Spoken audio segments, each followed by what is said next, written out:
ಅತ್ಯುನ್ನತ ನಾಯಕರಾಗಿರ್ತಕ್ಕಂಥ ರಾಹುಲ್ ಗಾಂಧಿ ಅವರ ಬಗ್ಗೆ ಸ್ಥಳೀಯ ಮಂಗಳೂರಿನ ಶಾಸಕರಾಗಿರ್ತಕ್ಕಂಥ ಭರತ್ ಶೆಟ್ಟಿಯವರು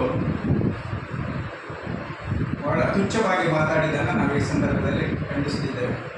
ಅವರು ಮಾತನಾಡತಕ್ಕಂಥ ಸಂದರ್ಭದಲ್ಲಿ ಮಾತನಾಡುತ್ತಾ ಬಹುಶಃ ರಾಹುಲ್ ಗಾಂಧಿ ಅವರು ಈ ಸಂಸತ್ತಿನಲ್ಲಿ ಆಯ್ಕೆಯಾಗಿ ಈ ಸಂಸತ್ತಿನ ಪ್ರಥಮ ಅಧಿವೇಶನದಲ್ಲಿ ಮಾತನಾಡಿರ್ತಕ್ಕಂಥ ಮಾತುಗಳಿಗೆ ಬಗ್ಗೆ ವಿಚಿತ್ರವಾಗಿ ರಾಹುಲ್ ಗಾಂಧಿ ಅವರಿಗೆ ಲೋಕಸಭೆಯಲ್ಲಿ ಹೋಗಿ ಯಾರಾದರೂ ಅವರ ಕೆನ್ನೆಗೆ ಬಡಿಬೇಕು ಅಂತ ಹೇಳತಕ್ಕಂಥ ವಿಚಾರವನ್ನು ಹೇಳಿದ್ದಾರೆ. ಬಹುಶಃ ಇವತ್ತು ರಾಜೀವ್ ಗಾಂಧಿಯವರು ರಾಹುಲ್ ಗಾಂಧಿಯವರು ಮಾತನಾಡತಕ್ಕಂಥ ವಿಚಾರ ಅಂತ ಹೇಳಿದರೆ ಬಹುಶಃ ನಮ್ಮ ವಿರೋಧ ಪಕ್ಷದ ನಾಯಕನಾಗಿ ಪ್ರಥಮ ಅಧಿವೇಶನದಲ್ಲಿ ಬಹಳಷ್ಟು ಒಳ್ಳೆಯ ರೀತಿಯಲ್ಲಿ ಮಾತನಾಡಿದ್ದಾರೆ. ಸುಮಾರು 15 ವಿಚಾರಗಳ ಬಗ್ಗೆ ಸುಮಾರು 1.5 ಗಂಟೆಗಳ ಕಾಲ ಮಾತನಾಡಿರ್ತಕ್ಕಂಥವರು ನಮ್ಮ ಪಕ್ಷದ ನಾಯಕರು. ರಾಹುಲ್ ಗಾಂಧಿಯವರ ಭಾಷಣದ ತುಣುಕು ಕೂಡ ಇದೆ. ಈ ದೇಶ ಹಿಂಸೆಯ ದೇಶ ಅಲ್ಲ, ಅಹಿಂಸೆಯ ದೇಶ. ಈ ದೇಶದಲ್ಲಿ ಒಬ್ಬನಿಗೆ ಹೆದರಿಸುವ ಅವಕಾಶವೇ ಇಲ್ಲ. ಪ್ರತಿಯೊಬ್ಬರು ಪ್ರೀತಿಸ್ತಕ್ಕಂಥ ಒಂದು ದೇಶ. ನಮ್ಮ ಎಲ್ಲ ಮಹಾತ್ಮರು ಕೂಡ ಇದನ್ನೇ ಪ್ರತಿಪಾದಿಸಿದ್ದಾರೆ.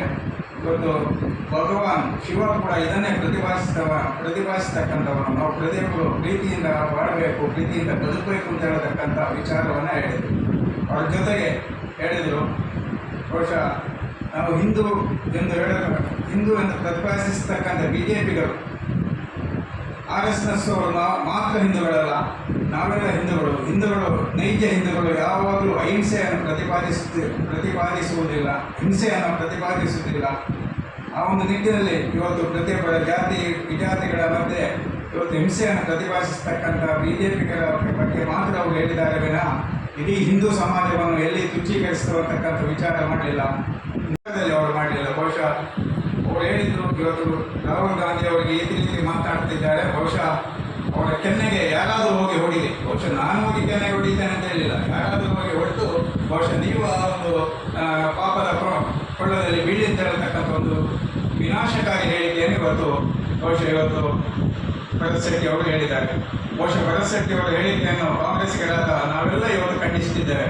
ಬಹುಶಃ ಭರತ್ ಶೆಟ್ಟಿ ಅವರು ಇವತ್ತು ರಾಹುಲ್ ಗಾಂಧಿಯ ಕೆನ್ನೆಗೆ ಅಲ್ಲ, ನಮ್ಮ ಪಕ್ಷದ ಯಾವ ಕಾರ್ಯಕರ್ತನ ಮೈ ಮುಟ್ಟಿದ್ರು ಕೂಡ ಆಗ ಏನಾಗ್ತದೆ ಅಂತ ಹೇಳ್ತಕ್ಕಂಥದ್ದು ನೋಡೋದನ್ನು ಭರತ್ ಶೆಟ್ಟಿ ನೋಡಿ ತಾಕತ್ತಿದ್ದರೆ ಅದನ್ನು ಮಾಡಿ ಅಂತ ಹೇಳ್ತಕ್ಕಂಥ ಹೇಳಿಕೆಯನ್ನು ನಮ್ಮ ನಾಯಕರು ಕೊಟ್ಟಿದ್ದಾರೆ. ಬಹುಶಃ ನಾವು ಕೂಡ ಆ ಹೇಳಿಕೆಯನ್ನು ಕೊಟ್ಟಿದ್ದೇವೆ. ಬಹುಶಃ ಅವಿಸಂವಿಧಾನಿಕ ಒಬ್ಬ ಶಾಸಕನಾಗಿರ್ತಕ್ಕಂಥವರಿಗೆ ಗೌರವಕ್ಕೆ ಶೋಭೆ ತರತಕ್ಕಂಥ ಮಾತನ್ನು ನಾವು ಆಡಲಿಲ್ಲ. ಬಹುಶಃ ಅವಿಸಂವಿಧಾನಿಕ ಪದವನ್ನು ಇವತ್ತು ಆಡಿ ಸಂವಿಧಾನಕ್ಕೆ ಧಕ್ಕೆ ತರತಕ್ಕಂಥ ಒಂದು ಕೆಲಸವನ್ನು ಇವತ್ತು ಜನರಿಂದ ಆಯ್ಕೆ ಆಗಿರ್ತಕ್ಕಂಥ ಒಬ್ಬ ಪ್ರತಿನಿಧಿ ಆ ರೀತಿಯ ವಿಚಾರವನ್ನು ಮಾಡಿದ್ದಾರೆ.